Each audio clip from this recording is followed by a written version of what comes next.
اس ایک آپ کی زندگی کا ایک واقعہ ہے جب آپ نے اسلام قبول کیا تو ایک جو ہیں وہ قادیانی جو ہیں انہوں نے آپ سے کوسچن کیا تھا کہ اگر آپ نے کرسچینٹی چھوڑ کے اسلام ہی قبول کیا ہے یا کرنا تھا تو پھر آپ نے ٹرو اسلام یعنی کہ قادیانی جس کو اپنے جو بھی عقائد ہیں صحیح اسلام احمدیت تو وہ کیوں نہیں آپ نے قبول کیا؟ آپ کو پھر قادیانی ہونا چاہیے تھا نا اگر آپ نے ٹرو اسلام قبول کرنا تھا. تو وہ واقعہ کیا ہے؟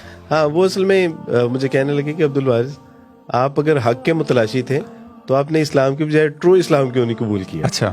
تو میں نے ان سے عرض کی کہ عیسائیت کو تو چھوڑنے کے میرے پاس کچھ اسباب و وجوہات تھے اور وہ اسباب و وجوہات یہ تھے کہ عیسائیت میں ایک خدا کی بجائے تثلیث کو مانا جاتا جبکہ بائبل میں توحید کی بے شمار آیات موجود ہیں اور مسیح عبادات میں انہوں نے بت پرستی کو اور اپنی کچھ روایات کو ایڈ کر لیا. مسیح علیہ الصلوۃ والسلام جو نبی اور رسول تھے ان کو انہوں نے بیٹا اور جو ہے وہ خدا بنا لیا.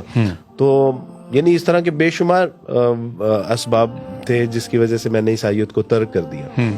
اور اسلام کو قبول کرنے کی بنیادی وجہ جو تھی وہ یہ تھی کہ اسلام واحدہ یکتا ایک خدا کا تصور پیش کرتا ہے کہ اس کے سوا نہ کوئی الہ ہے نہ کسی کی عبادت کی جا سکتی، یعنی عبادت بھی خالصاً اللہ کی ہی کی جائے گی.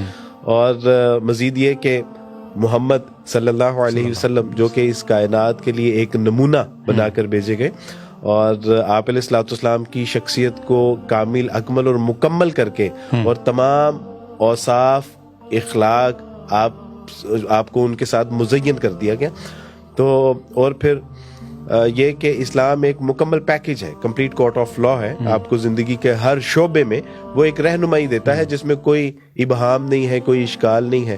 میں نے ان سے عرض کی کہ عیسائیت کو ترک کرنے کے اور اسلام کو قبول کرنے کی یہ اسباب و وجوہات تھیں.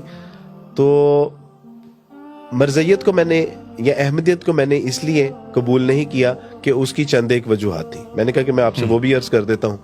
وہ یہ کہ شروع میں نے مرزا غلام احمد قادیانی صاحب کی کچھ کتب پڑھنے کا جو ہے وہ مجھے اتفاق ہوا اور مجھے بہت خوشی ہوئی کہ جب میں نے یہ پڑھا کہ مرزا غلام احمد قادیانی صاحب فرماتے ہیں کہ میں اس کا مفہوم یہ ہے کہ میں اپنے آپ کو نہ نبی کہتا ہوں نہ رسول کہتا ہوں، میں یہ بات کہہ کے اپنے آپ کو کافر نہیں کہلوانا چاہتا اور نہ دائرہ اسلام سے خارج ہونا چاہتا ہوں. تو مجھے بڑی خوشی ہوئی کہ یار جو ان کے بارے میں ایک کانسیپٹ کریٹ کیا گیا ہے، ویسے تو یہ تو خود جو ہے وہ کہہ رہے ہیں کہ میں نبوت یا رسالت کا انکار نہیں کر رہا اور انکار کر کے میں کافر نہیں ہونا چاہتا اور دائرہ اسلام سے خارج نہیں ہونا چاہتا. تو مجھے بڑی خوشی ہوئی. اور آگے چل کے ان کے جو معاملات میں نے دیکھے یا پڑھے وہ یہ تھے کہ پھر کچھ عرصے بعد انہوں نے مجدد ہونے کا دعویٰ کر دیا. تو ٹھیک ہے، ہر صدی میں ایک مجدد آتا ہے، تو میں نے کہا کہ آ سکتے ہیں مجدد بھی.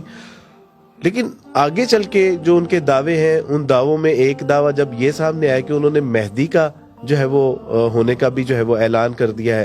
پھر اس کے بعد مثل عیسیٰ، پھر انہوں نے کہا کہ میں مریم ہوں، پھر انہوں نے کہا کہ میں مریم سے خود ہی عیسیٰ پیدا، اور پھر محمد، اور پھر ذلی بروزی تک انہوں نے جو ہے وہ اکتفا نہیں کیا بلکہ انہوں نے کہا کہ میں محمد سے بھی بہتر، یعنی محمد اپنی پہلے سے بھی جو شان ہے اس میں بڑے ہوئے ہیں.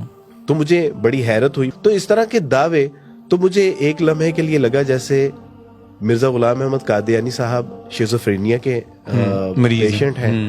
تو اس کے بعد جب انہوں نے میں نے یہ دیکھا کہ جو بندہ خود کہتا تھا کہ میں اپنے آپ کو نبی یا رسول نہیں کہتا یا کہہ کہ میں کافر یا دائرہ اسلام سے داخل نہیں ہونا چاہتا، اب وہی شخص اپنی نبوت اور رسالت کے اوپر ایمان نہ لانے والوں کو معذرت کے ساتھ کنجری، سور اور حرام زادوں کی اولاد کہتا ہے.